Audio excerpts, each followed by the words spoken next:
আমার নৌকার উপর চারজন পাথরের মতো জমে গেলাম।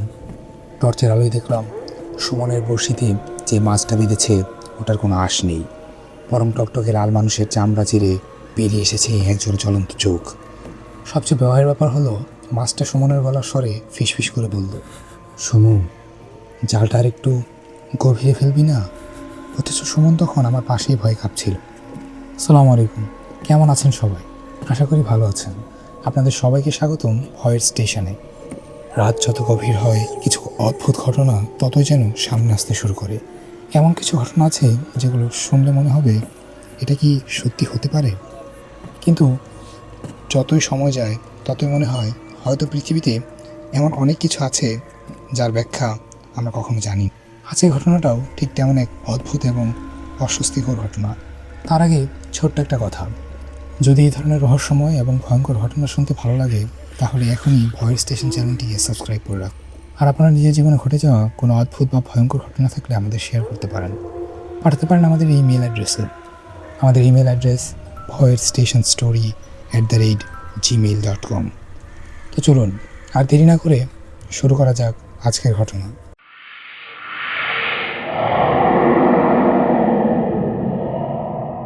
আপনি শুনছেন ভয়ের স্টেশন, যেখানে রাত কথা বলে আর ভয় গল্প হয়ে বেঁচে থাকে।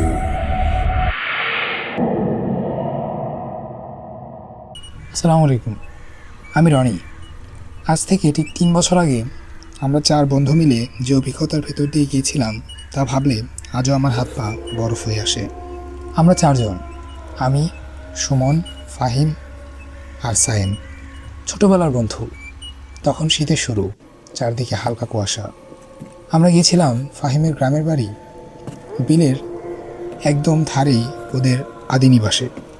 ইচ্ছে ছিল সারা রাত বিলে নৌকা ভাসিয়ে মাছ ধরব। আমরা জানতাম না সেই রাতে বড়শিতে মাছ নয়, অন্য কিছু খেতে ছিল। বিকেলটা ছিল চমৎকার। ফাহিমদের বাড়ির বিশাল উঠোনে আমরা 4 বন্ধু আড্ডা দিচ্ছিলাম। ফাহিমের দাদি নিজ হাতে মাটির চুলায় ভাজা মুড়ি আর গরম রসগোল্লা নিয়ে গেলেন। স্লাইস অফ লাইফ মুহূর্ত বলতে যা বোঝায়। বন্ধুদের সাথে খুনসুটি, গ্রামের শান্ত পরিবেশ আর শীতল বিকেলে সেই মিষ্টি রোদ। শোন, আজ রাতে কিন্তু আসল খেলা হবে।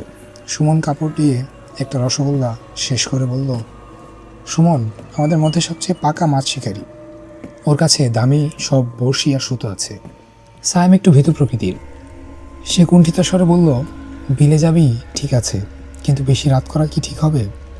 শুনেছি জ্যৈষ্ঠ মাসের পর থেকে এই বিলে নাকি মানুষ খুব একটা নামে না। ফাহিম হো হো করে হেসে উঠল, আরে ধুর, ওসব বুড়োদের বানানো গল্প। আমার দাদারা এ বিলে সারা রাত মাছ ধরেছে। এখন তো শীতকাল, বিলের পানিও কম, কোনো চিন্তা নেই। আমরা তখন হাহাহিহি করে সাহিমের ভয় পাওয়া নিয়ে ইয়ার্কি করছিলাম। বিকেলে আমরা নদীর ঘাটে গিয়ে নৌকাটা দেখে এলাম। একটু পুরনো কোষা নৌকা, লিকলিকে শরীর কিন্তু বেশ মজবুত। ফাহিমদের বাড়ির কামলা মোতালেব ভাই নৌকাটা ধুয়ে মুছে পরিষ্কার করে রেখেছেন। তিনি আমাদের সাথে একটু শুকনো হাসি দিয়ে বললেন, ছোট ভাইরা, রাত বিরেতে মাছ ধরা, কিন্তু বিলের উত্তর দিকে যে মরা হিজল গাছটা আছে ওইটার ধারে নৌকা নিবা না, ওইখানে পানির তলায় কেমন যেন টান আছে। আমরা মোতালেব ভাইয়ের কথা বিশেষ কানে তুললাম না। সন্ধ্যার পর আমরা তৈরি হয়ে নিলাম, টর্চ লাইট, 2টা ফ্লাক্স করা চা আর সমানে সেই ভয়ঙ্কর সুন্দর বড়শির ব্যাগ। রাত তখন 10টা, গ্রামটা একদম নিঝুম হয়ে গেছে। কুয়াশাটা তখন একটু ঘন হতে শুরু করেছে। আমরা যখন নৌকায় উঠলাম তখন বিলের পানি একদম আয়নার মতো স্থির, আকাশে হাতফালি চাঁদ, কিন্তু সেই আলো যেন কুয়াশার ধাক্কা খেয়ে ম্লান হয়ে যাচ্ছে। নৌকাটা যখন ঘাট ছাড়লো, সায়েম হঠাৎ করে বলে উঠল, এই রনি, তুই কিছু শুনতে পেলি? আমি কান পাতলাম, কেবল বৈঠার শব্দ, ছপ ছপ ছাড়া আর কিছুই নেই। কিন্তু সায়েম ফিসফিস করে বলল, না, মনে হলো পানির নিচ থেকে কেউ একজন খুব জোরে নিঃশ্বাস ছাড়ল। আমরা তখন সায়েমকে ধমক দিয়ে চুপ করিয়ে দিলাম। কিন্তু বিলের মাঝখানে যাওয়ার পর আমি নিজেই লক্ষ্য করলাম আমাদের টর্চের আলো যেমন যেখানে যেখানে পড়ছে সেখানে ছোট ছোট মাছগুলো লাফালাফি করার বদলে স্থির হয়ে পানির উপর ভেসে আছে, যেন কোনো এক অজানা আতঙ্কে ওরা নাড়াচাড়া করার ক্ষমতা হারিয়ে ফেলছে। নৌকা এখন বিলের একদম মাঝখানে, চারপাশে শুধু বিশাল জলসারি আর ঘন কুয়াশা। ফাহিম বইটা চালানো থামিয়ে দিয়েছে। বিলের পানি এত স্থির যে মনে হচ্ছে আমরা পানির ওপর নয়, বরং এক বিশাল কালো কাচের ওপর বসে আছি। সুমন খুব সাবধানে তার বড়শিটা বের করলো। সবচেয়ে ভালো টোপ গেঁথে সে বড়শিটা দূরে ছুঁড়ে দিল। টুপ করে একটা শব্দ হলো, তারপর আবার নিস্তব্ধতা। সায়েম ফ্লাক্স থেকে চা ঢেলে আমাদের দিল। গরম চায়ের কাপে চুমুক দিয়ে আমরা একটু স্বস্তি পাওয়ার চেষ্টা করছিলাম। ধ্যানি চা খেতে খেতে ফিসফিস করে বলল, ভাই, এই কুয়াশার ভেতরে বিলটা কেমন জানি অচেনা লাগছে না? ফাহিম, তোদের বিলটা তো বড় ছিল না কখনো। ফাহিম উত্তর দিল, না। সে এক দৃষ্টিতে পানির দিকে তাকিয়েছিল। হঠাৎ সুমন বলে উঠল, এই ধর ধর, কিছু একটা বড়শিতে লেগেছে। সুমনের হাতে বড়শিটা সুতোটা তীরের মতো টান শুরু করলো। সুমন দক্ষ শিকারীর মতো সুতোয় টান দিল, কিন্তু বড়শিটা নড়ছে না। মনে হচ্ছে পানির নিচে কোনো পাথর বা পাহাড়ের সাথে আটকে গেছে। সুমন তাতে জাত চেপে টান দিতেই হঠাৎ করে নৌকাটা একদিকে হেলে পড়ল। আমরা সবাই আটকে উঠে নৌকার কিনারায় আঁকড়ে ধরলাম। সুমন, ছেড়ে দে, বড়শি ছিঁড়ে যাবে, সাইম চিৎকার করে বলল। কিন্তু সুমন ছাড়ল না। সে জোরে এক হ্যাচকা টান দিতেই পানির নিচ থেকে একদলা কালো জিনিস উপরে উঠে এলো। আমরা টর্চের আলো ফেললাম সেটার উপর। আমাদের সবার মুখ ফ্যাকাশে হয়ে গেল। ওটা কোনো মাছ নয়, ওটা একদলা লম্বা কুচকুচে কালো মানুষের চুল, যেন কারো মাথা থেকে ছিঁড়ে আনা হয়েছে। আর সেই চুলের জটলার মাঝখানে সুমনের বড়শির কাঁটাটা বিঁধে আছে। চুলগুলো থেকে এক বিভৎস পচা নর্দমার গন্ধ বের হচ্ছে। সুমন ঘেন্নায় আর ভয়ে সুতোটা কেটে দিল। কিন্তু বিপদ কেবল শুরু। আমি নৌকার ভারসাম্য ঠিক করতে গিয়ে লক্ষ্য করলাম আমরা চারজন নৌকার পেছন দিকে বসে আছি, কিন্তু নৌকার সামনের দিকটা এমনভাবে দেবে আছে যেন ওখানে আমাদের চারজনের চেয়েও ভারী কেউ বসে আছে। অথচ টর্চের আলোয় সামনের দিকটা একদম ফাঁকা। রনি কাপা কাপা হাতে টর্চটা পানির উপর ফেলল। স্থির পানিতে আমাদের চারজনের প্রতিচ্ছবি দেখা যাচ্ছিল, কিন্তু আমাদের চারজনের ছায়ার ঠিক মাঝখানে আমি পঞ্চম একটি ছায়া দেখতে পেলাম। ছায়াটা বিশাল, তার মাথাটা মানুষের মতো নয়, বরং অনেকটা এবড়ো খেবড়ো কোনো পশুর মতো। সেই ছায়াটার লম্বা আঙুলগুলো নৌকায় কানায় কানায় রাখা ফাহিমের হাতে খুব কাছে স্থির হয়ে আছে। নৌকার নিচে সেই আঁচড়ানোর শব্দটা ক্রমেই বাড়ছে। মনে হচ্ছে পানির নিচে থাকা সেই জিনিসটা এখন তক্তা চিরে ভেতরে ঢুকে পড়বে। সায়েম ভয়ে ফুপিয়ে কেঁদে উঠল, আর সুমন বিড়বিড় করে তওবা পড়তে শুরু করলো। কিন্তু ফাহিম, যে আমাদের মধ্যে সবচেয়ে সাহসী ছিল, সে হঠাৎ একদম শান্ত হয়ে গেল। ফাহিম এক দৃষ্টিতে বিলের কালচে পানির দিকে তাকিয়ে আছে। ওর চোখের মণিগুলো যেন স্থির হয়ে গেছে। আমরা ওকে ডাকলাম, ফাহিম, কি হয়েছে তোর? কথা বল। ফাহিম কোনো উত্তর দিল না। সে ধীরে ধীরে নৌকার কানার দিকে ঝুঁকে পড়ল। কুয়াশার ভেতর দিয়ে আমি দেখলাম পানির নিচ থেকে একটা সাদাটে হাত আবছাভাবে ভেসে উঠছে। হাতটা ফাহিমের দিকে আঙুল বাড়িয়ে দিচ্ছে।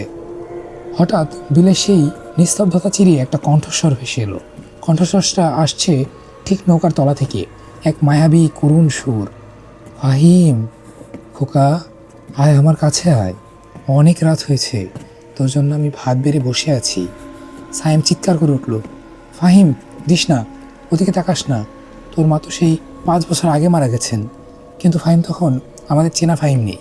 সেই হোরের মধ্যে বলতে লাগলো, মা ডাকছে, দেখো রনি, মা পানির নিচে দাঁড়িয়ে আছে, মায়ের শাড়িটা একদম ভেজা, আমাকে ডাকছে উনি। সেই নৌকার কিনারে এতটাই ঝুঁকে পড়লো যে নৌকাটা প্রায় উল্টে যাওয়ার উপক্রম। আমি আর সুমন ঝাপটে ধরে ফাহিমকে নৌকার মাঝখানে টেনে আনলাম, কিন্তু ফাহিম আমাদের কামড়াতে আর আঁচড়াতে শুরু করলো। ওর গায়ে তখন অসুরের শক্তি। ঠিক সেই মুহূর্তে পানির সেই সাদাটে হাতটা নৌকার কানায় একটা ভর দিল। আমরা টর্চের আলো ফেলতেই দেখলাম হাতটা মানুষের ঠিকই, কিন্তু সেটা চামড়া মাঝখান থেকে ফাটা, আর নখের জায়গাটায় আছে ধারালো মাছের কাটার মতো হাত। হাতটা নৌকার কাঠ খামচে ধরলো। সুমন মরিয়া হয়ে তার হাতের কাটারিয়া দিয়ে সেই হাতটার উপর কোপ মারল। একটা অমানসিক চিৎকার পুরো বিল জুড়ে প্রতিধ্বনিত হলো, কিন্তু সেই শব্দটা কোনো মানুষের নয়, যেন হাজার হাজার মরা মাছের মুখ থেকে একসাথে বাতাস বেরিয়ে এলো। হাতটা পানিতে ডুবে গেল, কিন্তু সাথে সাথে নৌকার চারপাশটা টকবক করে ফুটতে শুরু করলো। এক তীব্র পচা শেওড়ার গন্ধে আমাদের দম বন্ধ হয়ে আসছিল।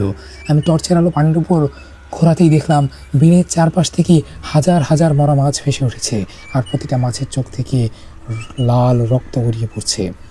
সায়েম নৌকার কোনায় বসে থাকা সুমনের বড়শি সুতোর দিকে তাকিয়ে আর্তনাদ করে উঠল।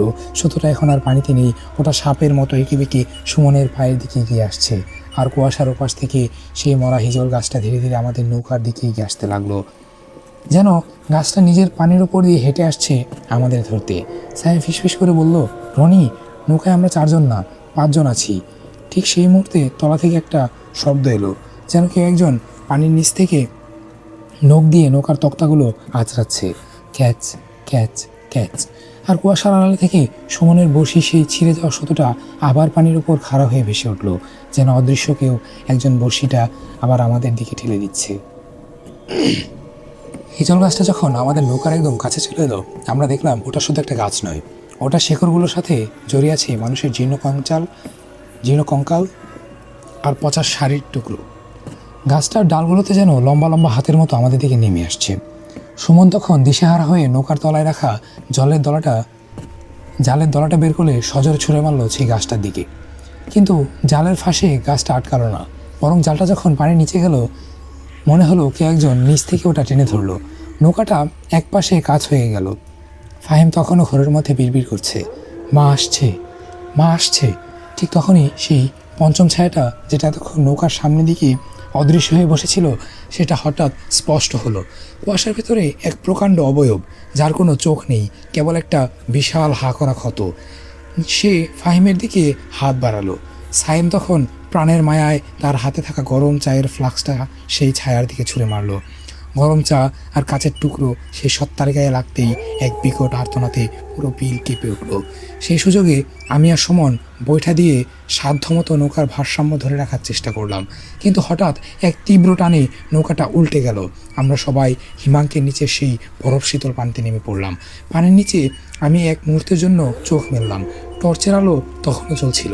আমি দেখলাম ফাহিমের পা দুটোতে সেই চুলের জটলাটা পেঁচিয়ে ধরে নিচের দিকে টেনে নিয়ে যাচ্ছে। আমি ডুব দিয়ে ফাহিমের শার্ট ধরে আপ্রাণ টানতে লাগলাম। সুমন আর সাইমও পাশে এসে যোগ দিল।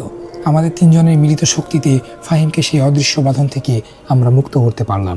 আমরা কোনো মতে সাঁতরে বিলের পাড়ের দিকে এগোতে লাগলাম। পেছনে সেই হিজল গাছ আর চুলের জটলাটা আমাদের তাড়া করছিল। যখন আমরা কাদামাখা অবস্থায় পাড়ে এসে আছড়ে পড়লাম, তখন আকাশ ফর্সা হতে শুরু করলো। বিলের পানি আবার শান্ত হতে গেল। কুয়াশা কেটে যাচ্ছে। আমরা পেছনে তাকিয়ে দেখলাম বিলের মাঝখানে আমাদের সেই নৌকাটা নেই। কেবল মানুষের সেই দামি বড়শিটা, কেবল সুমনের সেই দামি বড়শিটা পানির ওপর খাড়া হয়ে স্থির হয়ে দাঁড়িয়ে আছে, ঠিক যেন কেউ একজন পানির নিচ থেকে ওঠা মুঠোর মধ্যে ধরে রেখেছে। আমরা যখন ফাহিমদের বাড়িতে ফিরলাম, ফাহিম 7 দিন কোনো কথা বলেনি। তার পিঠে 4টি লম্বা নখের দাগ হয়ে গিয়েছিল, যা কোনো সাধারণ প্রাণীর হতে পারে না।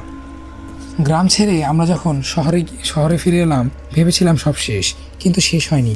আজও ফাহিম রাতের বেলায় আয়নার সামনে দাঁড়াতে ভয় পায়। সে বলে আয়নার ওপাশে সে তার মায়ের অবয়ব দেখে না, বরং দেখে সেই মরা হিজল গাছের নিচে বসে থাকা এক ছায়াকে। সে আজও বড়শিতে একটা টাটকা মানুষের মাংসের টোপ গেঁথে তার অপেক্ষায় বসে আছে।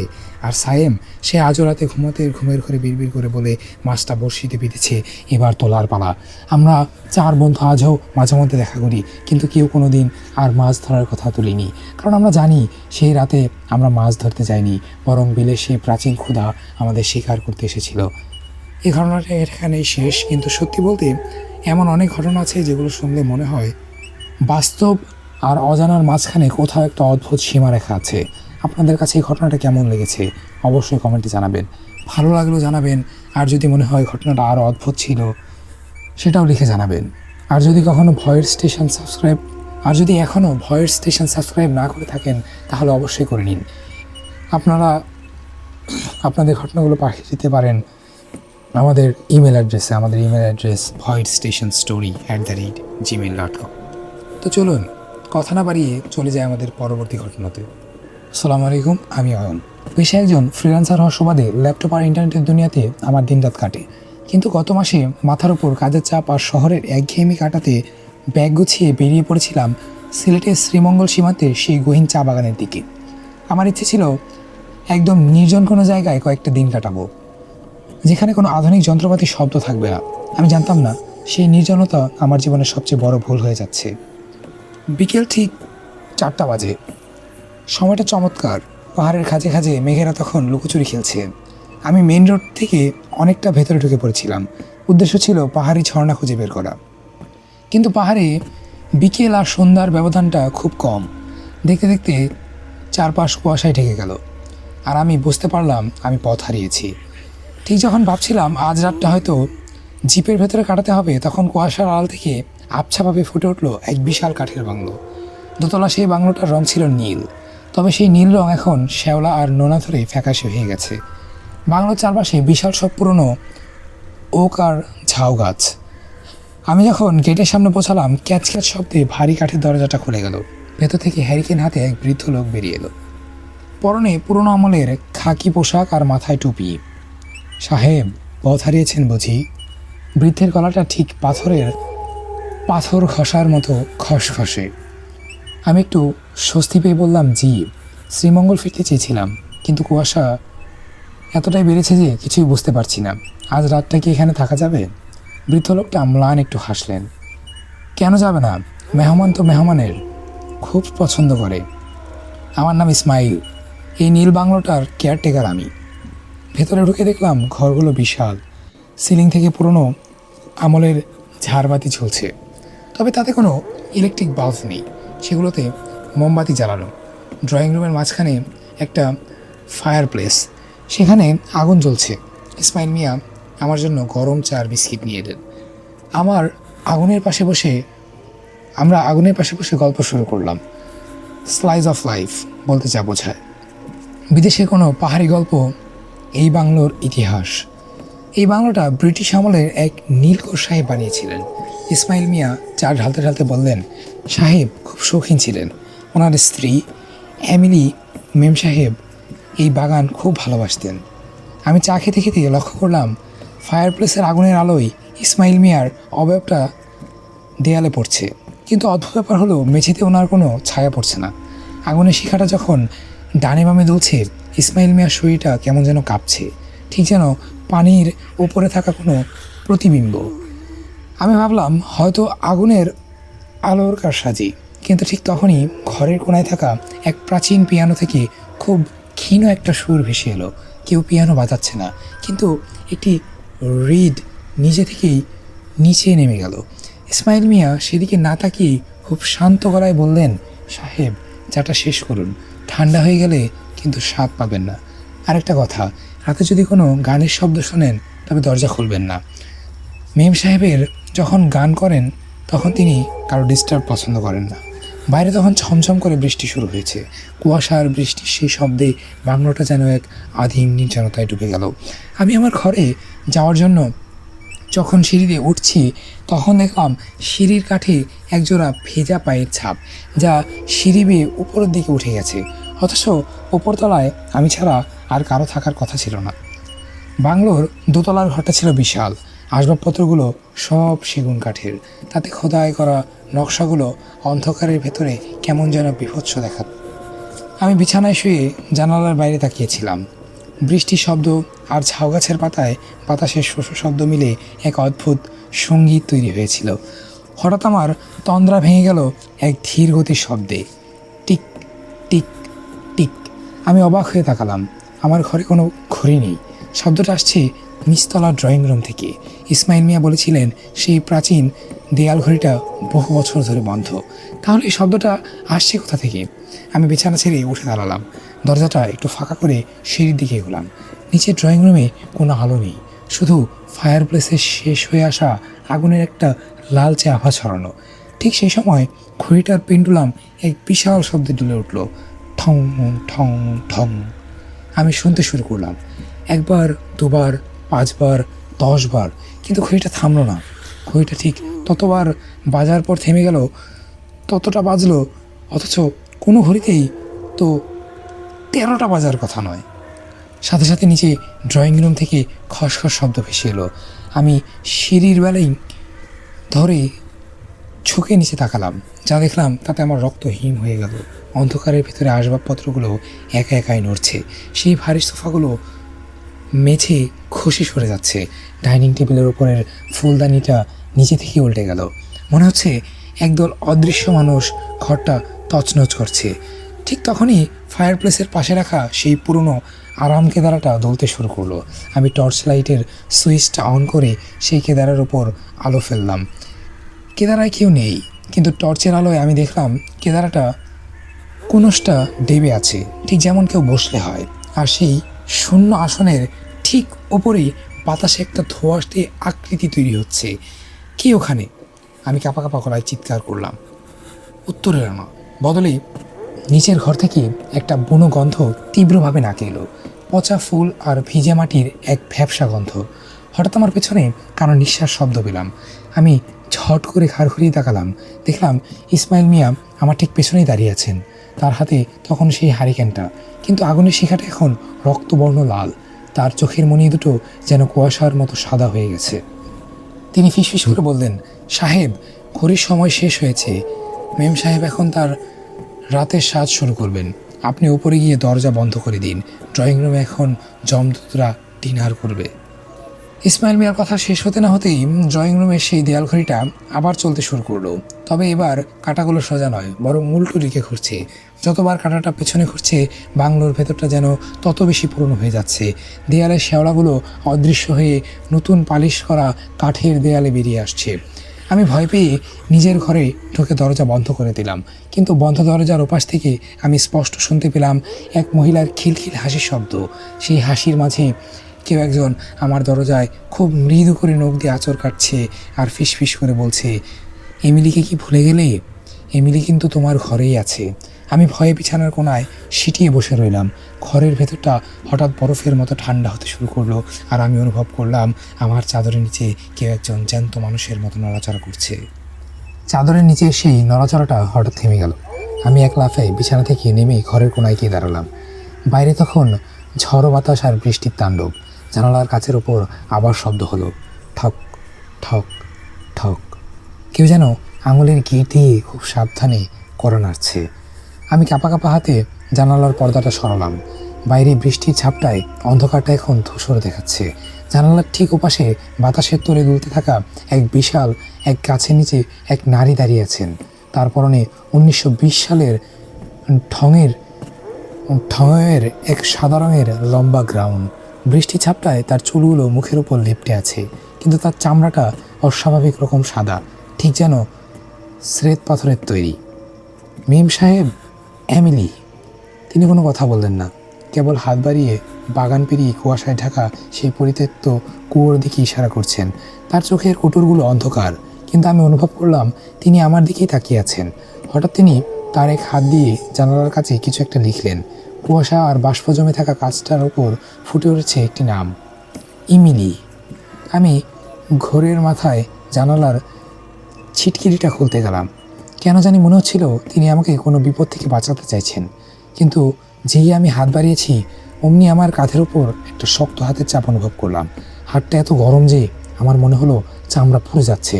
পেছনে তাকাতে দেখলাম ইসমাইল মিয়া। তবে তার চেহারা এখন আর সেই সাধারণ কেয়ারটেকারের মতো নয়। তার গায়ের চামড়া কুঁচকে গিয়ে হাড়ের সাথে লেপ্টে আছে।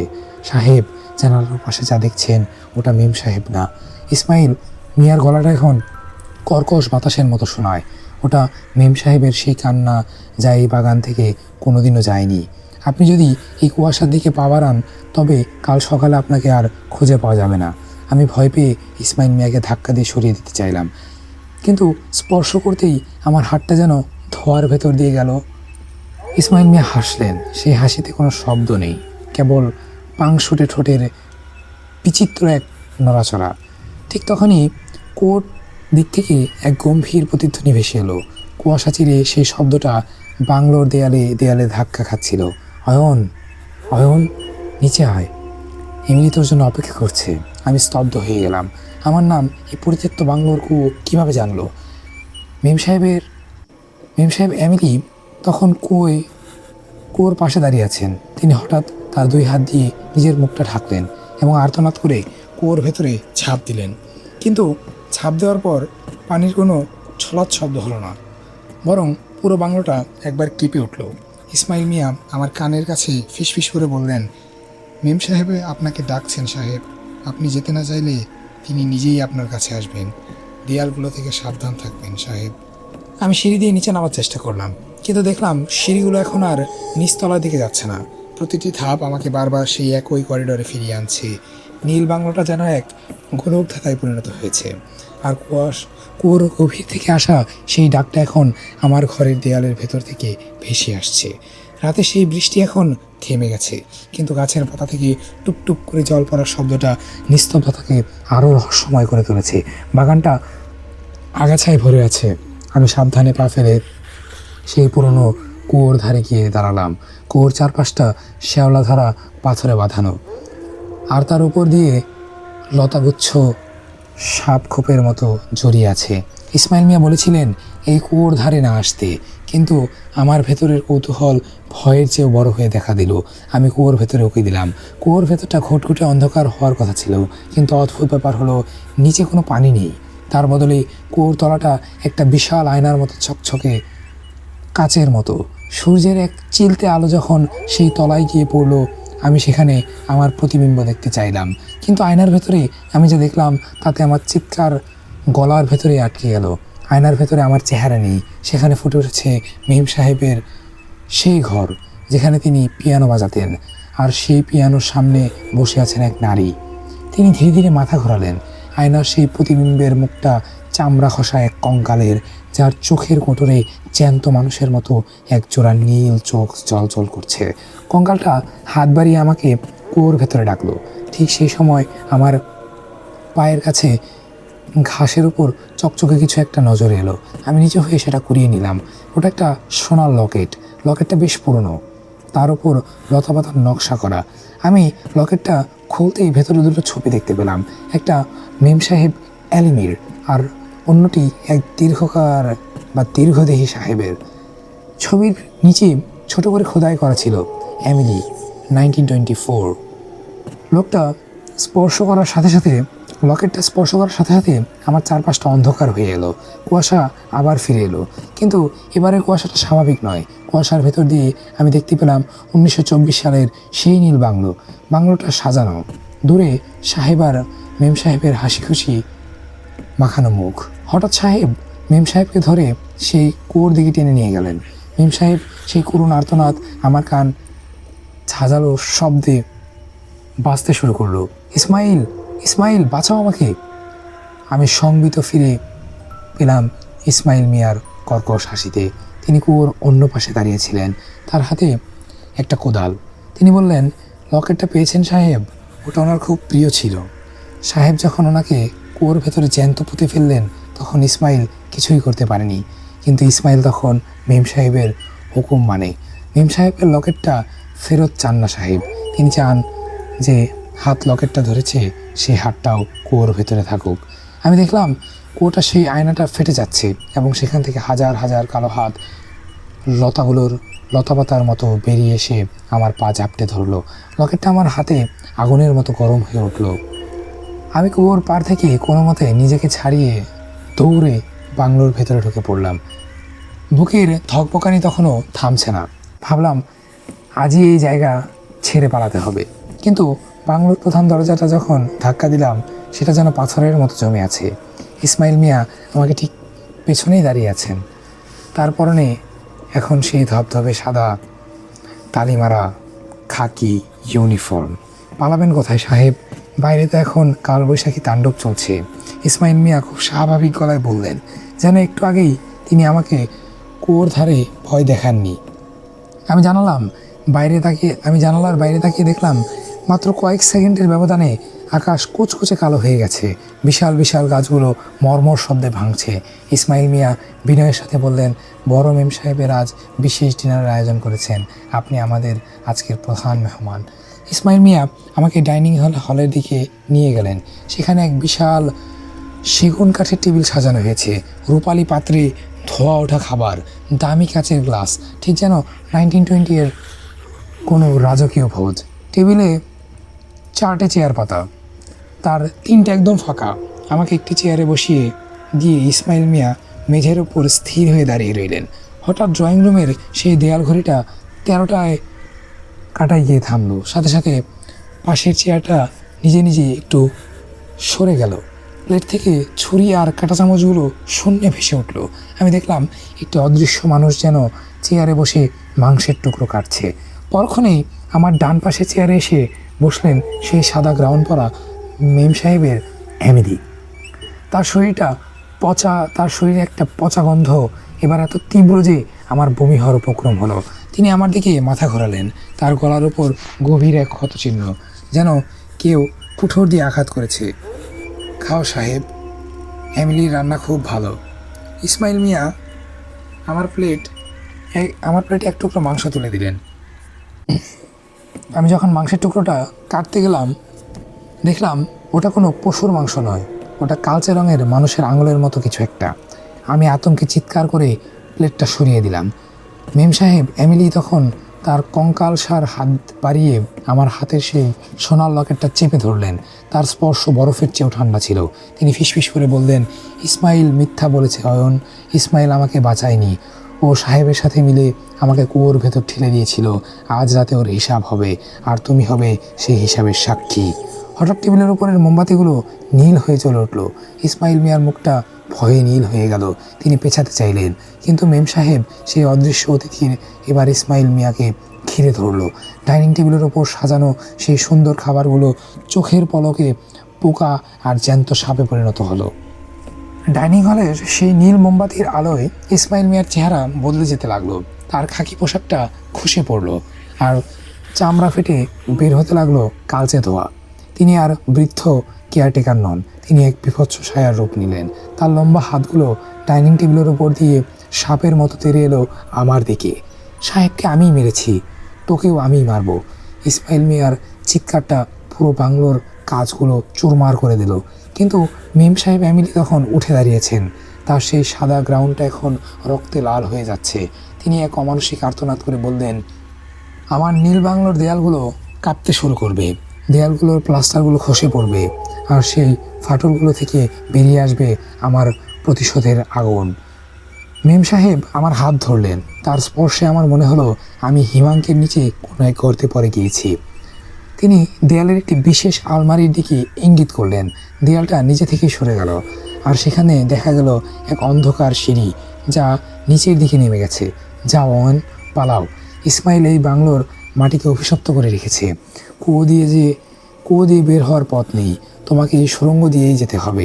মেম সাহেবের কণ্ঠস্বরটা এখন আমার মাথার ভেতরে প্রতিধ্বনিত হচ্ছিল। আমি সেই সুড়ঙ্গে পা রাখতেই পেছনে এক প্রচণ্ড শব্দ হলো। পুরো ডাইনিং হলটা ধসে পড়লো। আমি টর্চ লাইটের আলো জ্বালিয়ে দৌড়াতে শুরু করলাম। সুড়ঙ্গের দেয়ালগুলো ভিজে আর শ্যাওলা মাখা। দুপাশে শয়ে শয়ে মানুষের কঙ্কাল, দেয়ালের সাথে শিকল দিয়ে বাঁধা। বুঝতে পারলাম ইসমাইল মিয়া আর এই নীলকর সাহেব মিলে কত মানুষের প্রাণ নিয়েছেন এই বাংলোর নিচে। হঠাৎ পেছনে শুনলাম সেই চেনা পায়ের শব্দ, খস খস খস। ইসমাইল মিয়া হাল ছাড়েননি। তিনি ছায়ার মতো সুড়ঙ্গের দেয়াল বেয়ে আমার দিকে তেড়ে আসছেন। তার আঙুলগুলো সুড়ঙ্গের পাথর খামচে ধরেছে। আমি টর্চের আলো পেছনে ফেলতেই দেখলাম তার মুখটা আধ পোড়া, আর চোখের দুটো আগুনের গোলার মতো চলছে। আমি যখন সুড়ঙ্গের শেষ প্রান্তে পৌঁছালাম, দেখলাম সেখানে একটা ভারী লোহার দরজাটা বাইরে থেকে বন্ধ। ইসমাইল মিয়া তখন আর মাত্র 10 হাত দূরে। ঠিক তিনি হাত বাড়িয়ে আমার গলা টিপে ধরার জন্য প্রস্তুত। ঠিক সেই মুহূর্তে মেম সাহেব এমিলির অবয়বটা আমার আর ইসমাইল মিয়ার মাঝখানে ফুটে উঠল। তিনি তার হাতের সেই সোনার লকেটটা ইসমাইল মিয়ার কপাল লক্ষ্য করে ছুঁড়ে মারলেন। লকেটটা ছোড়া মাত্রই ইসমাইল মিয়ার শরীরে আগুন ধরে গেল। এক পৈশাচিক আর্তনাদ সুড়ঙ্গটা ধসে পড়তে শুরু করলো। মেম সাহেব আমার দিকে তাকিয়ে শেষবারের মতো হাসলেন। তার সেই কঙ্কাল সার মুখে এক মুহূর্তের জন্য সেই সুন্দর এমিলিকে দেখা গেল। তিনি ইশারায় বললেন, শান্তিতে থাকো। লোহার দরজাটা যখন আমি সজোরে ধাক্কা দিলাম, ওটা মরিচা ধরা শব্দ করে খুলে গেল। আমি ছিটকে পড়লাম ভেজা ঘাসের ওপর। পেছনে এক প্রচণ্ড বিস্ফোরণের শব্দ হলো, যেন পুরো পাহাড়টা একবার কেঁপে উঠল। আমি কিছুক্ষণ নিথর হয়ে পড়ে রইলাম। নিঃশ্বাসের সাথে মাটির গন্ধ আর বৃষ্টির ধোয়া নিচ্ছিলাম। আস্তে আস্তে আকাশটা ফর্সা হতে শুরু করলো। কুয়াশা কেটে গিয়ে ভোরের প্রথম আলো যখন পাহাড়ের গায়ে পড়লো, আমি উঠে দাঁড়ালাম। পেছনে তাকাতেই আমার শরীর হিম হয়ে গেল। সেখানে কোনো বাংলো নেই, কোনো ধ্বংসস্তূপও নেই, শুধু একটা বিশাল পোড়া ভিটা। সেখানে শ্যাওলা আর জং ধরা কিছু লোহা পড়ে আছে। কয়েকটা কালো ওক গাছ কঙ্কালের মতো দাঁড়িয়ে আছে আকাশ পানে। আমি সেখানে সুড়ঙ্গ থেকে বের হয়েছি। সেখানে আসলে কোনো সুড়ঙ্গই ছিল না, ছিল কেবল একটা প্রাচীন গোরস্থান, যার নাম ফলকগুলো বহু আগেই ক্ষয়ে গেছে। আমি টলতে টলতে পাহাড়ের নিচে চা বাগানের দিকে নামতে শুরু করলাম। কিছুক্ষণ পর কয়েকটা চা শ্রমিক আমাকে দেখতে পেয়ে ছুটে এলো। তাদের সর্দার রহমতুল্লাহ সাহেব আমাকে এক মগ গরম পানি দিয়ে কম্বল জড়িয়ে দিলেন। কোথেকে এসেছো সাহেব? রহমতুল্লাহ অবাক হয়ে জিজ্ঞেস করলেন। আমি যখন নীল বাংলো আর ইসমাইল মিয়ার কথা বললাম, শ্রমিকের হাতের কাজ থেমে গেল। তারা একে অপরের দিকে তাকাতে লাগলো। রহমতুল্লাহ সাহেব দীর্ঘশ্বাস ফেলে বললেন, সাহেব আপনি বোধহয় ভুল দেখেছেন। ওই নীল বাংলো তো 1930 সালের ভূমিকম্পে আর অগ্নিকাণ্ডে পড়ে ছাই হয়ে গিয়েছিল। ইসমাইল মিয়া ছিল ওই সাহেবদের বিশ্বস্ত লোক, কিন্তু পরে জানা যায় সেই মেম সাহেবকে খুনের সাথে জড়িত ছিল। জনশ্রুতি আসে মেম সাহেবের অভিশাপের ওই রাত বাংলোটা পুরো ছায় আর ইসমাইল মিয়া জ্যান্ত দগ্ধ হয়। আমি বিশ্বাস করতে পারছিলাম না, কিন্তু যখন নিজের পকেটে হাত দিলাম, আমার আঙ্গুলগুলো একটা ঠান্ডা ধাতব বস্তু স্পর্শ পেল। আমি বের করে আনলাম সেই সোনার লকেটটা। ওটা তখনও আমার হাতে জ্বলজ্বল করছে। খোদাই করে আছে ইমিলি 1924। শ্রমিকরা লকেটটা দেখে ভয়ে পিছিয়ে গেল। রহমতুল্লাহ সাহেব বিড়বিড় করে বললেন, মেম সাহেবের আপনাকে দয়া করেছেন সাহেব, নয়তো ওই ভিটা থেকে আজ পর্যন্ত কেউ জ্যান্ত ফিরে আসেনি। আমি সেদিনই শ্রীমঙ্গল ছেড়ে ঢাকায় ফিরে আসি। ল্যাপটপ আর কাজের ব্যস্ততায় ডুবে থাকতে চেয়েছিলাম, কিন্তু শান্তি মেলেনি। আজও যখন পূর্ণিমার রাত আসে, আমার বাসার চারপাশটা হঠাৎ চা বাগানের সেই বুনো গন্ধে ভরে ওঠে। আমি শুনতে পাই দূর থেকে ভেসে আসা এক ভাঙা পিয়ানোর সুর, আর মাঝে মাঝে আয়নার কোণায় আমি এক জোড়া বিষণ্ণ নীল চোখ দেখতে পাই। আমি জানি মেম সাহেব এমিলি এখনও সেই নীল বাংলোর ভিটায় পাহারা দিচ্ছেন। আর সেই লকেটটা, ওটা আমি আর কোনোদিন খুলিনি।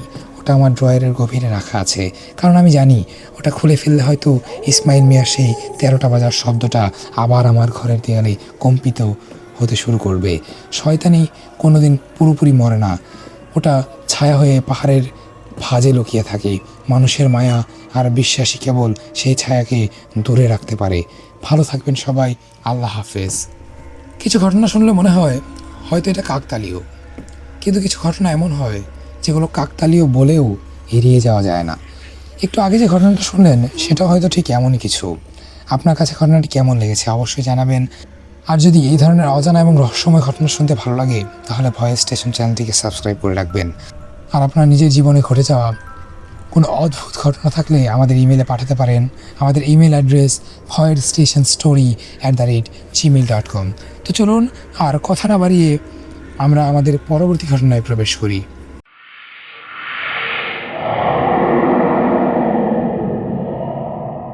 আপনি শুনছেন ভয়ের স্টেশন, যেখানে রাত কথা বলে আর ভয় গল্প হয়ে বেঁচে থাকে।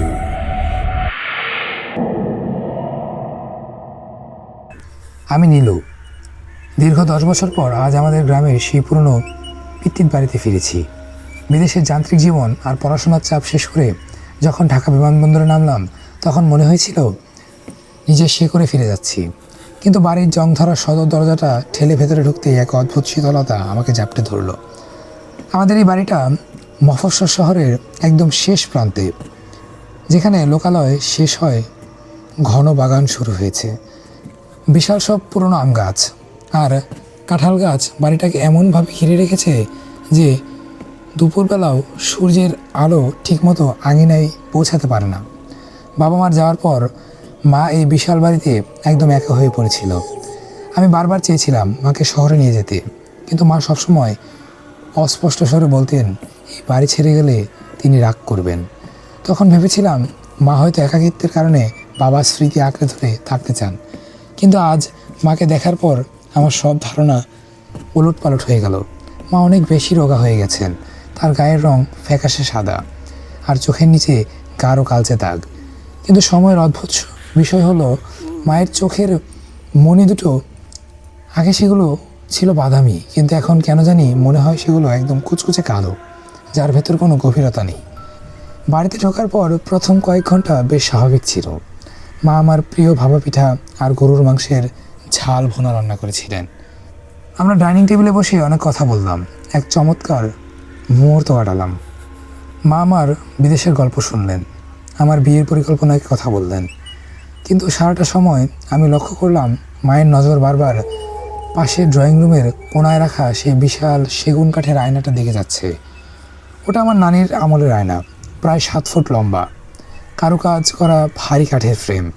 আয়নাটা এতটাই পুরনো যে সেটার কাচের ওপর অনেক জায়গায় রূপালি রঙের প্রলেপ উঠে গিয়ে কালচে ছোপ পড়েছে।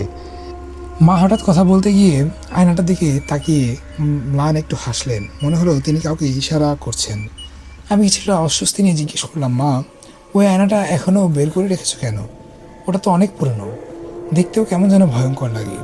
মা আমার দিকে না তাকিয়েই খুব নিচু স্বরে বললেন, ওটা শুধু আয়না না নীলু, ওটা আমাদের পরিবারের নজরদারি। তোর নানি যখন মারা যান তখন তিনি তার শেষ নিঃশ্বাস ওই আয়নার উপরে ফেলেছিলেন। তারপর থেকে আমাদের পরিবারের প্রতিটি মেয়ের ছায়া এই কাচের ভেতরে জমা হয়ে থাকে। মায়ের কথা শুনে আমার মেরুদণ্ড দিয়ে একটা শীতল স্রোত বয়ে গেল। আমি ভাবলাম মা হয়তো মানসিকভাবে অসুস্থ হয়ে পড়েছেন।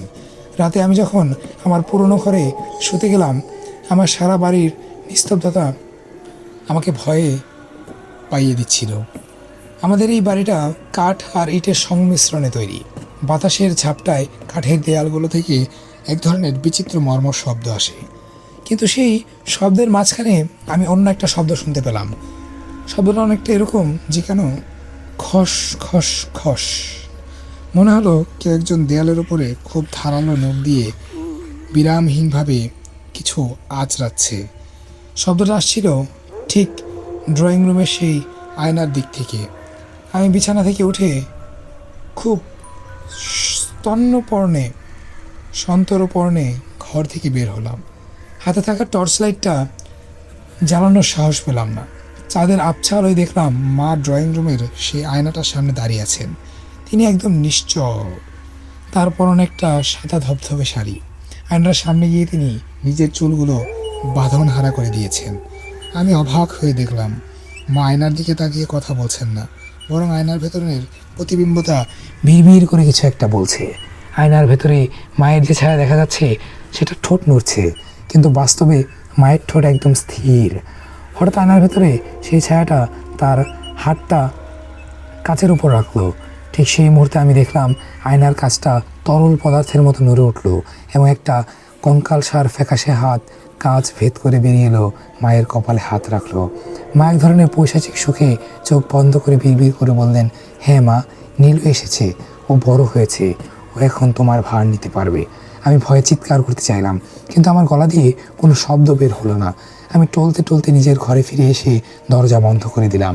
সারা রাত আমি আর চোখ বন্ধ করতে পারিনি। ভোরের আলো যখন বাগানের গাছের ফাঁক দিয়ে আমার ঘরে ঢুকলো, আমি ভাবলাম হয়তো কাল রাতের সবটাই ছিল আমার ক্লান্ত মনের বিভ্রম। কিন্তু সকালে যখন চায়ের টেবিলে বসলাম, দেখলাম মায়ের কপালে 4টে নখের গভীর আঁচড় লেগে আছে।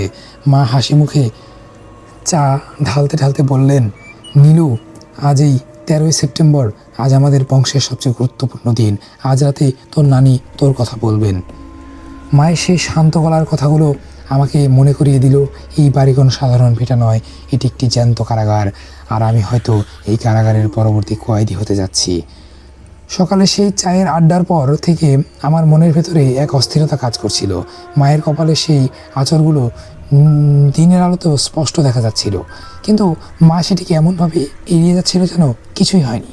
দুপুরে যখন মা বাগানের পেছনের দিকে কাপড় মেলতে গেলেন, আমি সুযোগ বুঝে দোতলার সেই ধুলো জমা স্টোর রুমে ঢুকলাম। ছোটোবেলায় এই ঘরটি ছিল আমার কাছে নিষিদ্ধ। নানি বেঁচে থাকতে কেউই এই ঘরে ঢুকতে দিত না। ঘরের কোনায় একটা পুরনো কাঠের সিন্দুক ছিল। জং ধরা তালাটা টান দিতেই সেটা মরমর করে ভেঙে গেল। ভেতরে অনেক পুরনো নথিপত্র আর কাপড়ের স্তূপের নিচে আমি খুঁজে পেলাম একটি চামড়ার বাঁধানো ডায়েরি। ডায়েরিটা আমার নানির। পাতাগুলো হলদেটে হয়ে জীর্ণ হয়ে গেছে। আমি কাঁপা কাঁপা হাতে প্রথম পাতাটি উল্টালাম। ডায়েরির প্রথম দিকে সব কিছু স্বাভাবিক মনে হলেও মাঝখানের পাতাগুলো থেকে ভাষা বদলে যেতে শুরু করলো। সেগুলো কোনো সাধারণ কথা নয়, কেবল একটি তারিখ বারবার লেখা, 13ই সেপ্টেম্বর, এবং তার নিচে লাল কালিতে লেখা কিছু কথা। রক্তের ঋণ শোধ না দিলে সে শান্ত হয় না। বংশের বড় মেয়ের গর্ভে যে মেয়ে জন্মায় সে আসলে তার নিজের নয়, সে হলো তার পরবর্তী বাসস্থান। আয়নায় হলো সেই পথ, যে পথে তিনি এক শরীর থেকে অন্য শরীরে প্রবেশ করেন। লেখাগুলো পড়তে পড়তে আমার গায়ের লোম খাড়া হয়ে গেল। নানির ডায়েরির শেষ পাতায় একটি স্ক্র্যাচ করা ছিল, একটি নগ্ন আয়না, যার চারপাশটা দিয়ে জ্যান্ত সাপের মতো কিছু আঙুল দিয়ে জড়িয়ে আছে। তার ঠিক নিচে লেখা, নীলু যখন ফিরবে তখন আমার মুক্তি, নীলুর রক্তেই আমি আবার যৌবন পাবো। আমার নাম সেখানে দেখে আমি ডায়েরিটা হাত থেকে ফেলে দিলাম। ঠিক সেই মুহূর্তে স্টোর রুমের দরজাটা একটা ছায়া পড়লো। আমি তাকিয়ে দেখলাম মা দাঁড়িয়ে আছেন, তার হাতে একটা বড় বটি, যা থেকে টপ টপ করে তাজা রক্ত মেঝেতে পড়ছে। মায়ের চোখের দৃষ্টি একদম স্থির, কোনো পলক পড়ছে না। নীলু, কি করছে সেখানে? মা খুব শান্ত গলায় জিজ্ঞেস করলেন। আমি আমতা আমতা করে বললাম, মা, আমি জাস্ট একটু পুরনো জিনিস দেখছিলাম। তোমার হাতে রক্ত কেন? মা এক মুহূর্তের জন্য হাসলেন। সেই হাসিটা এতটাই শীতল ছিল যে আমার মনে হলো কলিজা শুকিয়ে যাচ্ছে। কিছু না রে, রাতে তোর প্রিয় খাসির মাংস রাঁধবো। তোর নানিও এটা খুব পছন্দ করতে। আজ রাতে তো আমাদের বড় ভোজ। আমি কোনো মতে ঘর থেকে বেরিয়ে এলাম, কিন্তু সারাদিন আমি লক্ষ্য করলাম মা রান্নাঘরে এক বিরামহীন ব্যস্ততায় আছেন। বিকেলের দিকে যখন আমি জানালা দিয়ে রান্নাঘরের দিকে তাকালাম, দেখলাম মা উনুনের পাশে বসে আছেন, কিন্তু তিনি মাংস কাটলেন না। তিনি একটি মাটির হাঁড়ির ওপর নিজের বাঁ হাতের কবজি রাখলেন এবং অন্য বটি দিয়ে ধীরে ধীরে সেখানে কোপ দিচ্ছেন। মায়ের মুখ দিয়ে কোনো যন্ত্রণার শব্দ বের হচ্ছে না, বরং তিনি পরম তৃপ্তিতে নিজের রক্ত সেই হাঁড়িতে জমা করছেন। মা বিড়বিড় করে কিছু একটা কালাম পড়ছেন, আর সেই হাড়ির ভেতর থাকা কালচে মাংসের টুকরোগুলোর ওপর নিজের রক্ত ছিটিয়ে দিচ্ছেন। গন্ধটা এতই তীব্র আর আসতে ছিল যে আমি জানালা থেকে সরে আসতে বাধ্য হলাম। রাত বাড়ার সাথে সাথে বাড়ির আবহাওয়াটা বদলে যেতে শুরু করলো। ড্রয়িং রুমে সেই আয়নাটা এখন এক অদ্ভুত ধরনের গোঙানির শব্দ করছে। আমি আমার ঘরে বসেছিলাম, ঠিক তখনই মা দরজায় টোকা দিলেন। নীলু, আয়, খাবার সাজিয়েছি। আমি ডাইনিং টেবিলে গিয়ে বসলাম। টেবিলে কেবল একটি বাটি রাখা, বাটিটা ঢাকা ছিল। মা আমার সামনে এসে বললেন, তার পরনে এখন সেই সাদা শাড়িটা নেই। তিনি এক কুচকুচে কালো রঙের শাড়ি পরেছেন। মায়ের গায়ের চামড়া এখন কেন জানি ঝুলে পড়েছে, ঠিক যেন অনেক বয়স্ক কোনো মানুষের শরীর। মা বাটির ঢাকনাটা সরালেন। ভেতরের খাবারটা দেখে আমার বমি হওয়ার উপক্রম হলো। সেখানে কোনো মাংস নেই, আছে কেবল কালচে কিছু মাংসপিণ্ড এবং এখনও ধকধক করে কাঁপছে, ঠিক যেন জ্যান্ত কোনো হৃৎপিণ্ড। আর সেই হৃৎপিণ্ডগুলোর ওপর ভাসছে কালো লম্বা চুল। খা নীলু, এটা খেলে তোর রক্ত নানির স্মৃতি ফিরে আসবে। মা এক খাবলা সেই কাঁচা মাংস তুলে আমার মুখের দিকে এগিয়ে আসলেন।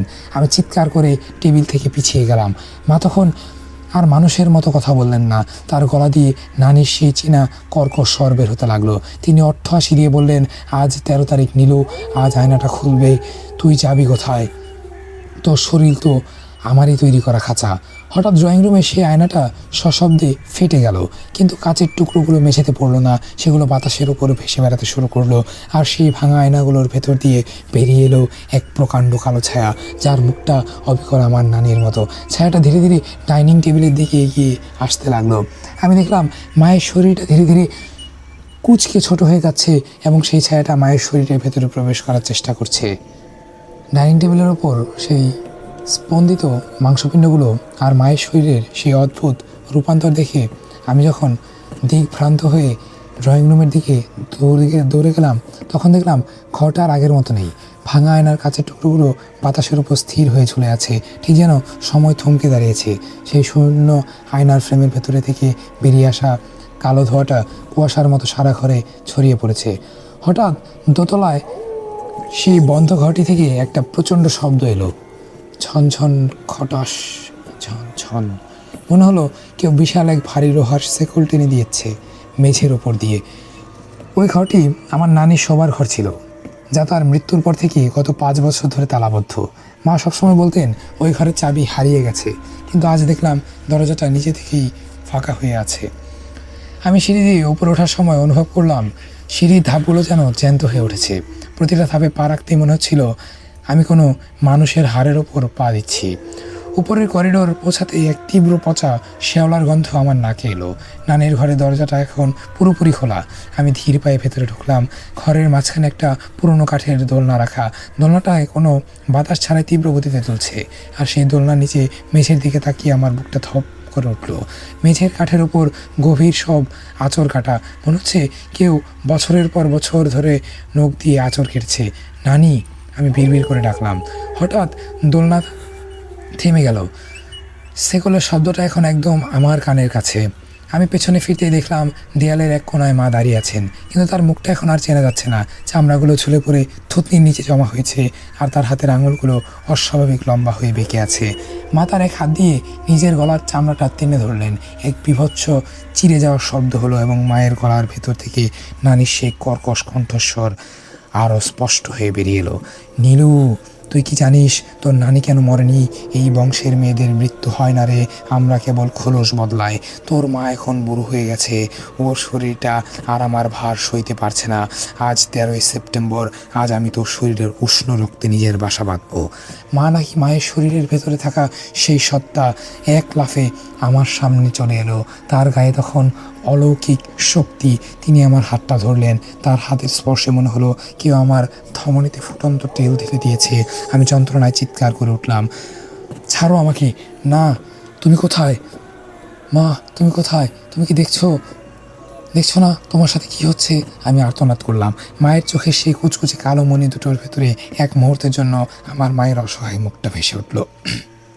তিনি খুব ক্ষীণ স্বরে বললেন, পালা নীলু, আয়নাটা ওপাশে, ওকে বন্দি করতে হবে। আমি আর পারছি না।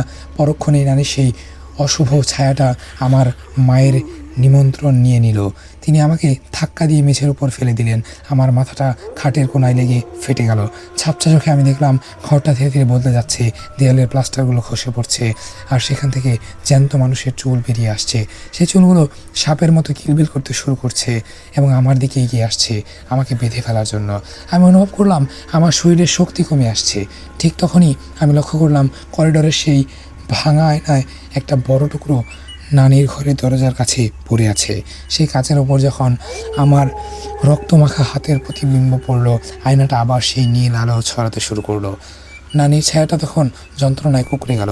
আমি বুঝতে পারলাম এই অশুভ শক্তিকে কেবল এই আয়নার ভেতরে বন্দি করা সম্ভব, কিন্তু তার জন্য আমার নিজেকে টোপ হিসেবে ব্যবহার হতে হবে। নানির ঘরের সেই শ্যাওলাধারা দেয়ালগুলো এখন জ্যান্ত হয়ে উঠেছে। দেয়ালের ফাটল দিয়ে বেরিয়ে আসা হাজার হাজার কালো চুল সাপের মতো কিলবিল করে আমাকে পেঁচিয়ে ধরছে। আমি নড়তে পারছি না। আমার চোখের সামনে মা নাকি মায়ের শরীরে থাকা সেই পৈশাচিক সত্তা নিজের নখ দিয়ে নিজের গাল চিরে ফেলছে। বিভৎস সেই দেখে আমার মাথা ঘুরতে লাগলো। নীলু, তোর রক্ত আমার পূর্বপুরুষের ঘ্রাণ আছে। সে সত্তাটি কর্কশ গলায় হাসতে হাসতে বলল, তোর মা তোকে বাঁচাতে চেয়েছিল, কিন্তু সে জানে না এই শরীরের প্রতিটি কোষ আমার তৈরি। তুই পালাবি কোথায়? তুই তো আসলে আমার একটি অংশ। আমি দেখলাম মায়ের শরীরটা ধীরে ধীরে কুকড়ে ছোট হয়ে যাচ্ছে। তার গায়ের চামড়াগুলো খসে মেঝেতে পড়ছে, আর ভেতর থেকে বেরিয়ে আসছে এক দীর্ঘকার হাড় ঝিরঝির অন্ধকার অবয়বটার কোনো নির্দিষ্ট মুখ নেই, কেবল একটা প্রকাণ্ড ক্ষতস্থান যা থেকে অবিরাম কালো তরল ঝরছে। সেই সত্তাটি যখন আমার খুব কাছে এলো, আমি অনুভব করলাম আমার নিজের শরীরটাও বরফের মতো ঠান্ডা হয়ে যাচ্ছে। আমার হাতের নখগুলো হঠাৎ করে লম্বা আর কালো হতে শুরু করলো। না, এটা হতে পারে না! আমি আর্তনাদ করে উঠলাম। আমার নিজের কণ্ঠস্বর এখন বদলে গেছে। আমার গলা দিয়ে বের হচ্ছে এক অপরিচিত বৃদ্ধার আওয়াজ। আমি বুঝতে পারলাম উত্তরাধিকারের সেই অভিশাপ এখন আমার শরীরের দখল নিতে শুরু করেছে। আমার ধমনীতে প্রবাহিত রক্তগুলো এখন আর আমার নয়, সেগুলো যেন তরল আগুনের মতো আমার ভেতরটাকে পুড়িয়ে দিচ্ছে। ঠিক সেই মুহূর্তে মায়ের আসল সত্যটা এক শেষবারের মতো জেগে উঠল। তিনি নিজের সর্বশক্তি দিয়ে সেই অন্ধকার অবয়বটাকে পেছন থেকে চাপটে ধরলেন। মায়ের চোখ দিয়ে তখন রক্তের অশ্রু ঝরছে। তিনি চিৎকার করে বললেন, নীলু, আয়নাটা, সেই ভাঙা টুকরোটা ধর, ওটা দিয়ে নিজের হাতের তালু চিরে ওই আয়নার ফ্রেমের উপর রক্ত লেপে দে, তাড়াতাড়ি কর। আমি টলতে টলতে মেঝেতে পড়ে থাকা আয়নার সেই ধারালো টুকরোটা কুড়িয়ে নিলাম। কাচের ওপর আমার প্রতিবিম্বটা পড়তেই দেখলাম আমার চোখের মণি দুটো কুচকুচে কালো হতে শুরু করেছে। আমি নিজের বাঁ হাতে তালুর আয়নাটা টুকরো দিয়ে সজোরে একটা টান দিলাম। তাজা রক্ত ঝরঝর করে ঝরতে লাগলো। আমি টপ টপকে সিঁড়ি দিয়ে টপকে টপকে সিঁড়ি দিয়ে নিচে নেমে এলাম। ড্রয়িং রুমে সেই বিশাল সেগুন কাঠের আয়নার ফ্রেমটা তখন শূন্য হয়ে দাঁড়িয়ে আছে। আমি আমার রক্তমাখা হাতটা সেই ফ্রেমের ওপর চেপে দিলাম। সাথে সাথে পুরো বাড়িটা এক প্রচণ্ড কম্পনে কেঁপে উঠলো। ড্রয়িং রুমের আলমারি, সোফা, ঝাড়বাতি সব কিছু নিজে থেকেই ভাঙতে শুরু করলো। ওপরতলা থেকে সেই পৈশাচিক সত্তার এক গগন বিদারী চিৎকার শোনা গেল। আমি দেখলাম সিঁড়ি দিয়ে সেই অন্ধকার ছায়াটা নিচে নেমে আসছে, কিন্তু মায়ের নিথর শরীরটা তখনও সেই ছায়ার পায়ের সাথে পেঁচিয়ে আছে। মা তার নিজের প্রাণ দিয়ে এই শয়তানকে আটকে রাখার চেষ্টা করছেন। নীলু, পালা, এই ছায়াটা অন্ধ হয়ে গেলে, এই আয়নাটা বন্ধ হয়ে গেলে আমরা সবার ভেতরে আটকা পড়বো। তুই মুক্ত হবি, মা নিচ থেকে শেষবারের মতো চিৎকার করে বললেন। কিন্তু আমি নড়তে পারলাম না। আমার হাতের রক্ত যখন আয়নার ফ্রেমে পুরোপুরি লেগে গেছে, তখন সেই রক্ত ফ্রেমের ভেতরে আবার কাজ তৈরি করতে শুরু করলো। কিন্তু সেই কাজটা স্বচ্ছ নয়, ওটা একদম রক্তের মতো লাল। আয়নার ভেতরে থেকে শত শত অদৃশ্য হাত বেরিয়ে এলো। সেই অন্ধকার সত্তাটাকে তিনি ভেতরে নিয়ে যেতে লাগলো। সেই তার এতটাই শক্তিশালী ছিল যে মায়ের নিথর দেহটাও সেই আয়নার ভেতরে ঢুকে যেতে শুরু করলো। আমি মায়ের হাতটা ধরতে চাইলাম, কিন্তু মা এক করুণ হাসি দিয়ে আমার হাতটা সরিয়ে দিলেন। ভালো থাকিস নীলু, আমার অভিশাপ আজ এখানেই শেষ হোক। মায়ের এই শেষ কথাটি ড্রয়িং রুমের বাতাসে প্রতিধ্বনিত হলো। এক প্রচণ্ড শব্দে আয়নার কাজটা আবার জোড়া লেগে গেল। ঘরটা হঠাৎ একদম নিস্তব্ধ হয়ে গেল। না আছে সেই শিকলের শব্দ, না আছে সেই পচা শ্যাওলার গ্রান। আমি একা সেই ধ্বংসস্তূপের মাঝখানে দাঁড়িয়ে রইলাম। আমার হাতের কাটা জায়গাটা তখনও দপদপ করছে। আমি তাকিয়ে দেখলাম আয়নাটা এখন একদম স্তব্ধ। আয়নার ভেতরে আমার মা, আমার নানির প্রতিবিম্ব দেখা যাচ্ছে। তারা পাশাপাশি দাঁড়িয়ে আছেন, কিন্তু তাদের চোখগুলো এখন শান্ত। তারা যেন এক দীর্ঘ বন্দিতার সাথে মুক্তি পেয়েছেন। আমি ভাবলাম সব শেষ। আমি ড্রয়িং রুম থেকে বের হয়ে বাগানে আসার জন্য পা বাড়ালাম, কিন্তু ঠিক তখনই আমি লক্ষ্য করলাম আমার নিজের ছায়াটা মেঝের ওপর পড়ছে না। আমি পেছনে তাকালাম। আয়নার ভেতরে আমার প্রতিবিম্বটা তখনও দাঁড়িয়ে আছে, আর সেই প্রতিবিম্বটার হাত থেকে টপ টপ করে রক্ত পড়ছে। আয়নার ভেতরে থাকা আমি ধীরে ধীরে মাথা ঘোরালাম। আমার চোখের কোণে এক পৈশাচিক হাসি ফুটে উঠল। আমি আয়নার ওপাশ থেকে নিজের দিকে তাকিয়ে ফিসফিস করে বললাম, রক্তের ঋণ কি সত্যিই শোধ করা হয়েছে রিনু, নাকি আমি তোর ভেতরে আবার রয়ে গেলাম? ড্রয়িং রুমে সেই বিশাল সেগুন কাঠের আয়নাটা এখন একদম স্থির। কাঁচা ভাঙা টুকরোগুলো নিজে থেকেই জোড়া লেগে গেছে, যেন সেখানে কোনোদিন কোনো লড়াই হয়নি।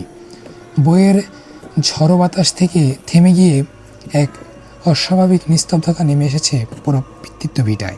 আমি স্তব্ধ হয়ে দাঁড়িয়ে আছি। আমার হাতের তালুর সেই ক্ষতটা তখনও তাজা। সেখানে থেকে টপ টপ করে রক্ত পড়ছে মেঝের ওপর। কিন্তু অদ্ভুত ব্যাপার হলো, মেঝের সেই রক্তগুলো শুষে নিচ্ছে কাঠগুলো, ঠিক যেন তৃষ্ণার্ত কোনো ব্যক্তি জল পান করছে। আমি টলতে টলতে সদর দরজা দিকে এগোলাম। আমার আর এক মুহূর্তও এই বাড়িতে থাকতে ইচ্ছে করছে না। মা নেই, নানি নেই, পুরো বাড়িটা এখন একটা বিশাল কফিন ছাড়া আর কিছুই নয়। আমি এখন বাগানের গেট দিয়ে বের হতে যাচ্ছি, তখন শেষবারের মতো পেছনের দিকে ফিরে তাকালাম। কুয়াশাচ্ছন্ন ভোরের আলোয় বাড়িটাকে এক বিশাল দানবের মতো দেখাচ্ছিল। আমার মনে হলো এই জানালার পর্দার আড়ালে থেকে মা এখনও আমার দিকে তাকিয়ে হাত নাড়ছেন। আমি কোনো মতে শহরে ফিরে এলাম। নিজের ফ্ল্যাটে ঢুকে দরজায় 3বার নক করলাম। ভাবলাম জীবনের এক ভয়াবহ অধ্যায় আমি পার করে এসেছি, কিন্তু ট্রমার আতঙ্ক তো আসলে বাইরে থাকে না, ওটা মানুষের মনের ভেতরে গেঁথে থাকে। প্রথম কয়েকদিন সব কিছু ঠিকই ছিল। আমি আবার ল্যাপটপ নিয়ে কাজে বসলাম, বন্ধুদের সাথে কফি শপে আড্ডা দিলাম। মোটামুটি স্বাভাবিক জীবনের দিনগুলো ফিরে পাচ্ছিলাম। কিন্তু প্রতি রাতে যখন আমি আয়নার সামনে দাঁড়াই তখন আমার মেরুদণ্ডটি একটা শীতল স্রোত বয়ে যায়। 13 অক্টোবর বাড়ির সেই ঘটনার ঠিক 1 মাস পর, রাত তখন গভীর। আমি বাথরুমে গিয়েছি হাত মুখ ধুতে। বেসিনের ওপর আয়নাটায় যখন আমার মুখটা ভেসে উঠল, আমি নিজের অজান্তেই থমকে গেলাম। আয়নায় আমার প্রতিবিম্বটা কেমন যেন ফ্যাকাশে দেখাচ্ছে। আমি যখন ডান হাত তুলছি, আয়নার প্রতিবিম্বটা তুলছে বাম হাত। সাধারণত নিয়ম, কিন্তু আমি যখন হাতটা নামিয়ে নিলাম, আয়নার ভেতরে থাকা আমি হাতটা নামালো না। আমার প্রতিবিম্বটা আয়নার ওপাশ থেকে আমার দিকে এক দৃষ্টিতে তাকিয়ে আছে। তার চোখ দুটো ধীরে ধীরে কুচকুচে কালো হয়ে যাচ্ছে, ঠিক যেমনটা হয়েছিল নানির আর মায়ের। আমি ভয়ে পিছিয়ে আসতে চাইলাম, কিন্তু আমার পা দুটো যেন মেঝের সাথে গেঁথে গেছে। আয়নার ভেতরে থেকে আমার নিজের কণ্ঠস্বর ভেসে এলো, কিন্তু সেই কণ্ঠস্বরে মেশানো ছিল নানির কর্কশতা আর মায়ের করুণ আর্তনাদ।